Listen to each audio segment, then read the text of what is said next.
ringing somebody like, I'm not a bailiff, mate, what are you talking about? Just doing a quick call to Jacob's Bailiffs regarding a parking fine. Just want to see what power they actually have. Hello, hiya mate, it's me again. I couldn't get a signal before, can you hear me? It's I'm just acting on a friend's behalf, Candice Hayes. Alright, yeah, I couldn't speak to you before, could I now? No, couldn't get a signal. I'm just inquiring regarding what happens if she doesn't pay, because I think the deadline was today to pay £200. Nothing 7th of October to pay the balance. Yeah, what happens if she refuses to pay it? She refuses to pay it? Yeah. We seek to remove goods. Goods? She hasn't got any goods for sale, she hasn't got any goods for auction. And we'll make an assessment of that obviously when we call. So, what authority have you actually got to take somebody's property? Authority from the courts. The courts? Yeah. But aren't you a third party interlooper? They've obviously authorised us to take control of goods on their behalf. On whose behalf? The council's? On behalf of the courts have issued us authority to take control of goods of anybody that instructs us to do so. So, what goods are you planning on taking if she actually refuses to, not to pay the fine? We will look to remove the goods when we see them. So, what do you mean by goods though? I don't understand. Any goods of hers. Goods like goodies? She's got no goodies and she's got no goods for sale. That's what I'm saying to you. I don't know what goodies are. What goodies? Well, goods. What are goods? What's the definition of goods? Stuff that belongs to her. Belongs to? Oh, you mean a property? Yeah. Ah, right, I'm with you. And how are you going to do that without a consent? We don't need her consent. You don't? No. So for you to walk in, well, how are you going to get into a property then if she's not going to consent to it? What's she going to refuse us access? Is that what you're saying? I should imagine so, yeah. But if she hasn't, I'll remove your implied right of access now as we're speaking. But you've got no. That's got no.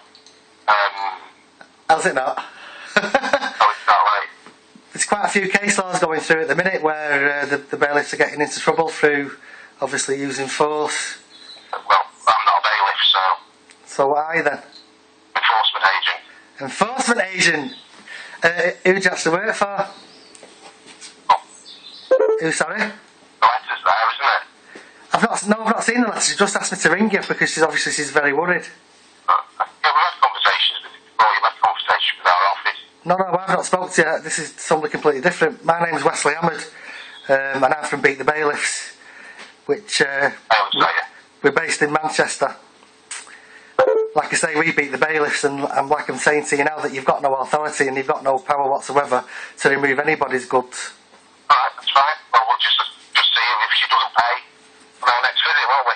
No, I know. I also believe that you've said that you're going to clamp the car, which is also illegal and null and void.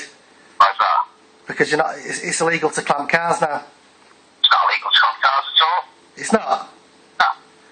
Well, that's funny, because clamping of motor vehicles on private land, right, that this is not the debtor's land, it's a criminal offence under section 54 of chapter 2 of the Protection of the Freedom Act 2012, and clamping vehicles on public roads is illegal under regulation 17.3 of the Taking Control of Goods regulation 2013, so therefore it is illegal to clamp a car on a road or on private land. Well, we'll see what happens, won't we? Well, these are case laws, what I'm stating to you. Alright, well. So what I'm saying to you is that you've got no authority and you've got no power whatsoever. Also, there's conflict of interest as well, because the councils are issuing parking tickets, and the conflict of interest is that the councils own the courts. So therefore you've got the conflict of interest with the courts, the judges, the magistrates. They're all committing fraud regarding parking tickets. Are they? Right. Yes, they are. Okay. There's an article just come out now, and it's stating that drivers may be able to reclaim millions in unfair parking fines. Tickets ticket disputes should have been handled by local authorities, not their private contractors' tribunal rules. So they've all been breaking the law with parking fines. Very good, very good. Okay. What do you mean, very good? So I suggest that you hand the debt back. And also, how would you, if you were going to clamp somebody's car, how would you know who the proof of ownership is? It's on the warrant. On the warrant. So who's actually been passing data around like willy-nilly?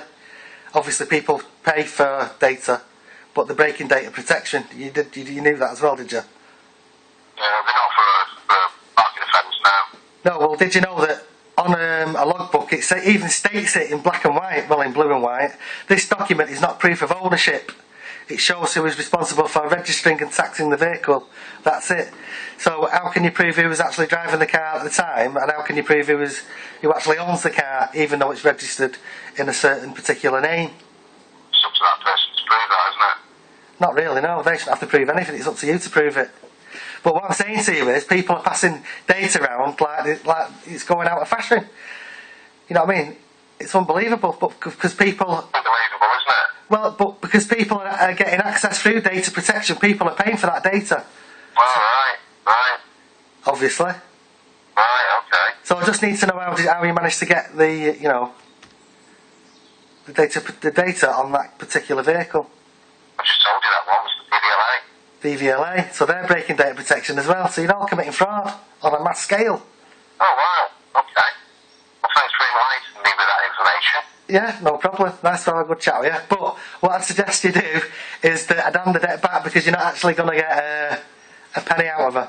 She's also vulnerable as well. Okay.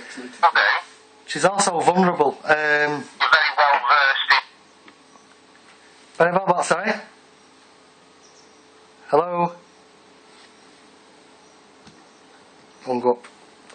So there you have it. There you have it. They've got no power. They're all breaking data protection. They can't force entry. They can only take your goods if you consent to your goods being taken. And what they do, they get an inventory. They'll come to your property. They'll try and say that they've got the right to come into your property when they haven't.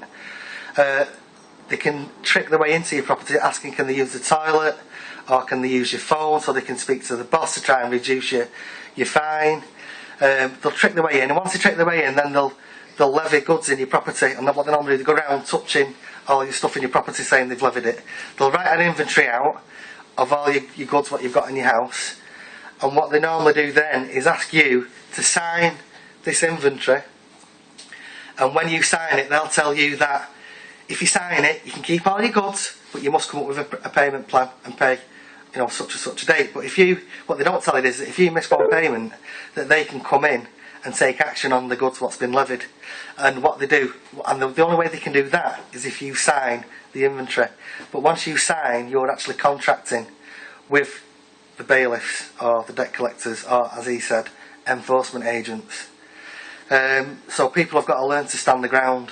Parking fines are all illegal, they're null and void. You need to challenge them.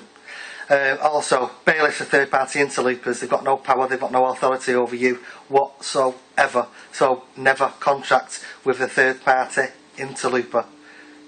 You've got no need to contract with them. If you're willing to pay the fine, or you want to challenge it, go direct back to the council. Don't get involved with the bailiffs.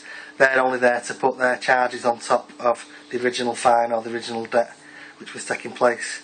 Bailiffs have got no power. You don't have to let them in. You can tell them to move. If they don't move off your property or off your land, they're committing trespass. If you ask them and they refuse, they're committing aggravated trespass.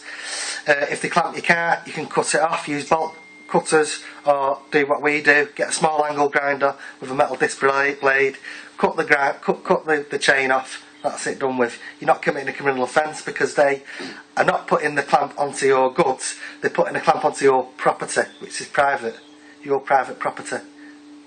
There you go. Anyway, my name's Wesley Ahmed, and we're just setting a new site up now, which is called www.stand-for-common-law.org.uk. It'll come up on this video anyway. So, love and light, everybody. Learn the law, not acts and statutes. Acts and statutes only come into force if you consent to be governed by a bunch of paedophiles who are running this country. Love and light.